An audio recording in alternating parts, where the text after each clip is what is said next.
বাংলাদেশের যে নিজস্ব জাতিসত্তা আছে, এই নিজস্ব জাতিসত্তা তার ইতিহাস প্রমাণ করে। বাংলাদেশের নিজস্ব হাজার বছরের ঐতিহ্যবাহী যে জাতিসত্তা আছে, আমরা কখনোই কোনো আমলেই, এমনকি মুসলিম সুলতানি শাসন আমলেও, আর সুলতানি শাসন আমলের কথা আসলে রাজশাহী, চাঁপাইনবাবগঞ্জ, মুর্শিদাবাদ, মালদাহ এই অঞ্চলের কথা আসবেই। ইখতিয়ারউদ্দিন মোহাম্মদ বিন বখতিয়ার খিলজি যেই গৌড়তে রাজধানী স্থাপন করেছিলেন সেটি এখানেই ছিল। এই জন্য আমাদের অঞ্চলে প্রচুর পরিমাণে পুরাতন মসজিদ পাওয়া যায়। রাজশাহীর বাঘা মসজিদ, নওগাঁর কুসুম্বা মসজিদ, চাঁপাইনবাবগঞ্জের সোনা মসজিদ পার হওয়ার পর গৌড় রোডের দুই ধারে যত মসজিদ আছে, এগুলো একটাও না মুঘল আমলের মসজিদ, না মুঘল আমলের পরবর্তীতে ব্রিটিশ আমলের মসজিদ, না পাকিস্তান আমলের মসজিদ। এগুলো সব মুঘলদেরও পূর্বে স্বাধীন সুলতানি শাসন আমলের মসজিদ। তখন দিল্লির মুসলমান শাসকরা চাইতো এই বাংলাকে তাদের অধীনস্থ রাখতে। তো যখন দিল্লিতেও মুসলমান শাসক ছিল, তখনও তারা বাংলাকে অধীনস্থ রাখতে পারেনি।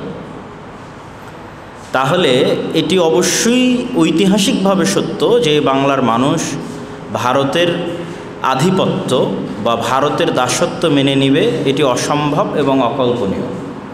কিন্তু দুঃখজনক হলো সত্য যে গত 15 বছর যাবৎ, 16 বছর যাবৎ আমাদের দেশের উপরে আসলে স্বাধীন রাষ্ট্র হিসেবে নয়, বরং এক প্রকার ভারতের একটি অঙ্গরাজ্য এবং স্টেট হিসেবে এই দেশ পরিচালিত হয়েছে। তার কিছু কিছু নমুনা এখন দেখা যাচ্ছে যে বাংলাদেশের বই পুস্তকও বাংলাদেশে ছাপতো না, এখন আমরা জানতে পারছি। সেই বই পুস্তকও ভারতে গিয়ে ছাপাতে হতো। এটা তো একটা ছোট্ট বিষয়। বাংলাদেশের এত বিশাল দেশের এত হাজার হাজার প্রকাশনী, লক্ষ লক্ষ প্রকাশনী, তারা স্বাধীনতার পর থেকে এতদিন যাবৎ বই ছাপিয়ে আসতেছে, তাদের বই ছাপানোর যোগ্যতা নাই। বাংলাদেশের রাডারের নিয়ন্ত্রণ বাংলাদেশের হাতে ছিল না। বাংলাদেশের যত গার্মেন্টস পণ্য যেত, সকল গার্মেন্টস পণ্য ভারত হয়ে যেতে হতো, হয় সমুদ্র বন্দর অথবা বিমানবন্দর ব্যবহার করে, যেগুলো বিদেশে বিদেশি যেগুলো পাঠানো হতো। তো এরকম আরও অসংখ্য বিষয় হয়তো সামনে আসবে। যেমন গতকাল যে বিষয়টি সামনে আসতেছে যে আদানি গ্রুপ যে পরিমাণ প্রেশার ক্রিয়েট করতেছে যে 7 তারিখের মধ্যে বা এত তারিখের মধ্যে বকেয়া পরিশোধ না করলে বিদ্যুৎ কেটে দেওয়া হবে বা ইত্যাদি ইত্যাদি। তা আমি মনে করি এই সমস্ত বিষয়গুলোকে সামনে রেখে যারা এখন দায়িত্ব পালন করছে বা যারা মনে করছে যে তারা 24-এর আন্দোলনের ধারক এবং বাহক, তাদের অন্তত একটা বিষয় নিশ্চিত করা উচিত যে আমরা বাংলাদেশের 16 কোটি বা 18 কোটি মানুষ, আমরা ক্ষুধার্ত থাকতেও রাজি আছি, আমরা বিদ্যুৎবিহীন থাকতেও রাজি আছি, গ্যাসবিহীন থাকতেও রাজি আছি, কিন্তু ভারতের দাসত্ব থেকে আমাদের মুক্তি দিতে হবে।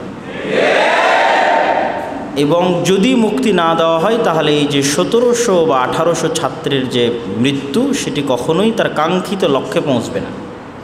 শুধু ক্ষমতার পট পরিবর্তনের মাধ্যমে কখনোই এটির আসল উদ্দেশ্য হাসিল হবে না। আমরা যেন স্বাধীন জাতি হিসেবে বসবাস করতে পারি, তার আমাদের ন্যূনতম অধিকার আমাদের দিতে হবে। তো সেক্ষেত্রে আমি একটু স্মৃতিচারণ করি যে আমি এই আন্দোলনটাকে কি দৃষ্টিকোণ থেকে দেখতাম এবং কেন আমি আজকে এই কথা বলতেছি। যদিও এই আন্দোলনে ধারাবাহিকভাবে আমি একদম 13-14 জুলাইয়ের পূর্ব থেকে আমি ধারাবাহিক লিখে আসতেছিলাম এই আন্দোলনের পক্ষে। তো লাস্টের 3 তারিখের রাতের যে 2-3টা পোস্ট আছে আমার, এই 2-3টা পোস্ট আমি একটু পড়ে শোনাবো। এখান থেকে আপনারা এই আন্দোলনকে আমি কিভাবে দেখতাম সেটি বুঝতে পারবেন।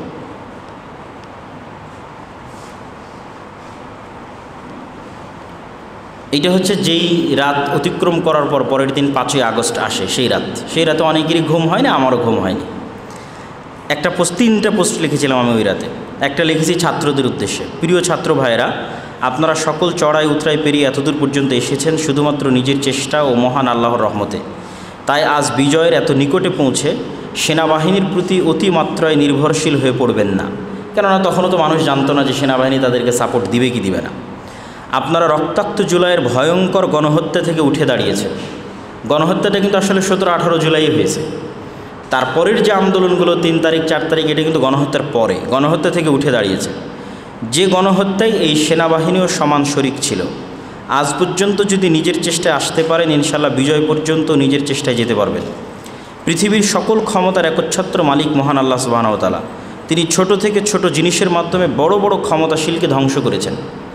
ভরসা রাখুন সে আল্লাহর ওপর যিনি পৃথিবীর সবচেয়ে ভয়ঙ্করতম স্বৈরশাসক ফেরাউনকে ধ্বংস করেছেন। ভরসা রাখুন সেই আল্লাহর উপর যিনি নমরুদকে ধ্বংস করেছেন। ভরসা রাখুন সেই আল্লাহর উপর যিনি আরও ধ্বংস করেছেন কওমে নূহকে, কওমে লুতকে, আদ ও সামুদের মতো ভয়ঙ্কর সব জাতিকে। ইনশাআল্লাহ মহান আল্লাহ সুবহানাহু ওয়া তাআলা চাইলে বাংলাদেশেও নতুন স্বাধীনতার সূর্যোদয় হবে, মুক্তি মিলবে ভারতের দাসত্ব থেকে। আর তিনি মহাপরাক্রমশালী, রাজত্ব একমাত্র তার, ক্ষমতা একমাত্র তার, তিনি যা ইচ্ছা তাই করতে পারেন। এটা গেল একটা ছাত্রদের উদ্দেশ্যে।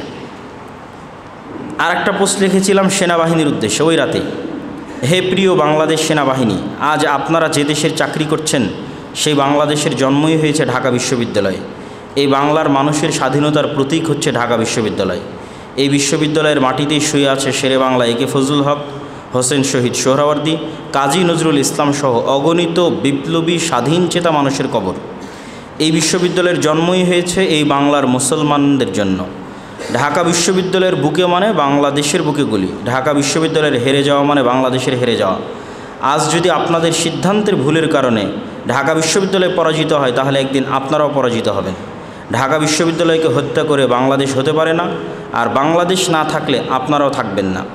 তাই ঢাকা বিশ্ববিদ্যালয়ের পক্ষে দাঁড়াতে না পারলেও বিপক্ষে দাঁড়ায়েন না। সম্পূর্ণ একটি জেনারেশনের বিরুদ্ধে যাওয়ার দুঃসাহস করিয়েন না। ইস্ট বেঙ্গল রেজিমেন্টের সম্মান রক্ষা করবেন, ঢাকা বিশ্ববিদ্যালয়কে বাঁচতে দিবেন, বাংলাদেশ বাঁচবে, আপনারাও বেঁচে যাবেন। তো ইস্ট বেঙ্গল রেজিমেন্টের নাম কী জন্য উল্লেখ করা, সেটা অবশ্যই যারা ইতিহাস জানেন তারা খুব ভালো জানেন। এবার শেষ একটা পোস্ট, যেটি মূলত দোয়ামূলক, আল্লাহ সুবহানাহু ওয়া তাআলার কাছে দোয়া হিসেবে উল্লেখ করা ছিল। হে আল্লাহ সুবহানাহু ওয়া তাআলা, আপনি মহাপরাক্রমশালী, সর্বময় ক্ষমতার অধিকারী, সকল রাজত্ব আপনার, সকল ক্ষমতা আপনার, আপনি যা ইচ্ছা তাই করতে পারেন। হে আল্লাহ, বাংলাদেশকে আপনি ভারতের দাসত্ব থেকে মুক্তি দিন। আমরা ব্রিটিশদের দাসত্ব থেকে মুক্ত হওয়ার জন্য লাখো জীবন কুরবানি করেছি। ব্রিটিশ বিরোধী সংগ্রামের 200 বছরের দীর্ঘ রক্তের পথ পাড়ি দিয়ে আপনি বাংলার মুসলমানদের জন্য স্বাধীন এই মাতৃভূমি দিয়েছেন। হে আল্লাহ, আমাদের কাছে ভারতের গোলামি করা জীবিত থাকার চেয়ে মরে যাওয়া অনেক শ্রেয়। আমরা কাশ্মীর ও গাজা হতে চাই না। আপনি বাংলাদেশকে আপনার খাস রহমতের চাদর দিয়ে ঢেকে দিন। আমরা আপনার দয়ার ভিখারি, এই দেশকেও এই দেশের মানুষকে আপনি নিরাপত্তা দিন। আমাদের পরবর্তী প্রজন্মকে স্বাধীন হিসেবে বসবাসের আত্মসম্মান ভিক্ষা দিন, আমিন ইয়া রব। তো এই পোস্টটা যখন করি তখন ওই গভীর রাতে অনেক মানুষ কমেন্ট করছে, ভাই আপনি একটু রাতে উঠে দোয়া করেন। তো অনেক দিন আমার রাতে উঠে দোয়া করা হয় না, কিন্তু সেই দিন যখন রাতে উঠে দোয়া করতে যাই তখন অঝোর ধারায় আমার চোখ দিয়ে পানি পড়তেছিল। তো পানি পড়ার পিছনে কারণ এটিই ছিল যে গাজার যে দৃশ্য যেটা চোখে ভেসে ওঠে, কাশ্মীরের যে দৃশ্য চোখে ভেসে ওঠে, আমরা তো চোখ বন্ধ করলে দেখতে পাচ্ছিলাম যে পরবর্তী গাজা বাংলাদেশ, এবং এটা অসম্ভব কিছুই না। যে কোনো মুহূর্তে বাংলাদেশকে সেকেন্ড গাজা বানানো অসম্ভব কিছুই নয়, সবচেয়ে সহজ কাজ। তো বাংলাদেশের মুসলমানেরা যদি চায় যে তারা গাজা না হওয়া থেকে বেঁচে যাবে, তাহলে একমাত্র শর্ত হচ্ছে এখন যারা সমন্বয়ক আছে, যারা দায়িত্ব পালন করছে দেশের, তারা কিছুই না করতে পারলে আমাদেরকে ভারতের দাসত্ব থেকে মুক্তি দিতে হবে। সেই সিস্টেম, সেই ডেভেলপমেন্ট, সেই কার্যক্রম করতে হবে, সেইভাবে সংবিধান লিখতে হবে, ওই সমস্ত দাসত্বের যে চুক্তিগুলো আছে সেগুলো বাতিল করতে হবে। আরও যত রকমের চাপ আসুক না কোনো, সেই রকমের চাপের মোকাবেলা করার মেন্টাল প্রিপারেশন রাখতে হবে। আচ্ছা, এখানে আরেকটা বিষয় বলি, সেটি হচ্ছে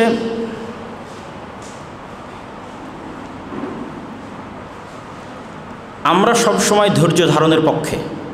দেখবেন যে বাংলাদেশের ইসলামপন্থী জনগণকে কত রকমের অপবাদ দেওয়া হয়েছে, জঙ্গি ইত্যাদি ডট ডট ডট অসংখ্য কিছু, কিন্তু আপনিই দেখবেন যে 5ই আগস্টের পর থেকে এখন পর্যন্ত সবচেয়ে ধৈর্যশীল যদি আপনি কাউকে পান চলমান গভর্নমেন্টের উপর, তাহলে দেখবেন ইসলামপন্থী দল এবং রাজনৈতিক দলগুলো।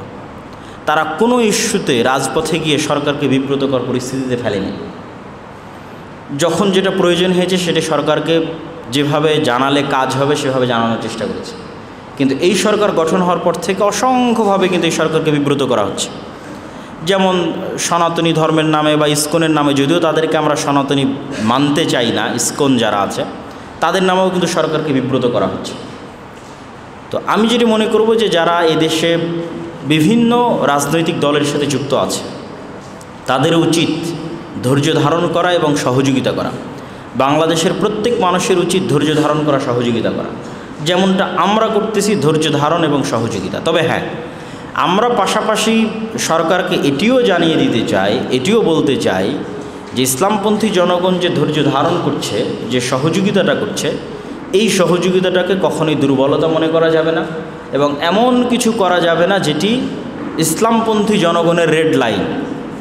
যেমন আমি যদি বলি যে ইসলামপন্থী জনগণের রেড লাইন কি, যেমন হচ্ছে LGBTQ, এটা হচ্ছে রেড লাইন, এটার ধারে কাছেও আসা যাবে না, হাজার হাজার মাইল দূরে থাকতে হবে। এরকম আরও অসংখ্য রেড লাইন আছে যেগুলো আপনারা জানেন। তো ইসলামপন্থী জনগণ যেভাবে আপনাদেরকে সহযোগিতা করছে, বিপদে আপদে ধৈর্য ধারণ করছে, তাদের এই সহযোগিতাকে আপনাদের মূল্যায়ন করতে হবে। আর বাংলাদেশের স্বাধীনতা নিহিত আছে বাংলাদেশের প্রতি দেশপ্রেম এবং ইসলাম ও মুসলমানদের প্রতি ভালোবাসা। এটি আপনি কখনোই অস্বীকার করতে পারবেন না। এই বাংলার ইতিহাস ইসলাম এবং মুসলমান কেন্দ্রিকই গড়ে উঠেছে। স্বাধীন সুলতানি শাসনামল থেকে শুরু করে, মুঘলদের শাসনামল থেকে শুরু করে ব্রিটিশ বিরোধী আন্দোলন, 190 বছরের ব্রিটিশ বিরোধী জিহাদে এই বাংলার অসংখ্য মানুষের অংশগ্রহণ আছে। আপনাদের রাজশাহীতে একটা অঞ্চল আছে দুয়ারি, ওই দুয়ারিতে ব্রিটিশ বিরোধী জিহাদের কেন্দ্র ছিল। সপুরার ক্যান্টনমেন্টের নিকটে যে পুরাতন মসজিদ আছে সেখানে ব্রিটিশ বিরোধী জিহাদের কেন্দ্র ছিল। তারপরে আমাদের রাজশাহী বিভাগের আরেকটা জেলা বগুড়ার যে গাবতলী অঞ্চল, সেই গাবতলী অঞ্চলের সন্ধ্যাবাড়িতে ব্রিটিশ বিরোধী জিহাদের কেন্দ্র ছিল।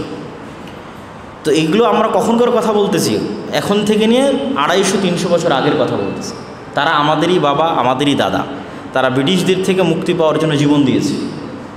তো কিছু কিছু মানুষের নাম তো আমরা জানি, মীর নিসার আলী তিতুমিরের কথা আমরা সবাই জানি, হাজী শরীয়তুল্লাহর কথা আমরা সবাই জানি। তাদের আন্দোলন কিসের বিরুদ্ধে ছিল? তাদের আন্দোলন ছিল ব্রিটিশদের বিরুদ্ধে, এবং ব্রিটিশদের বিরুদ্ধে মুসলমানেরাই সবচেয়ে বেশি জীবন দিয়েছে।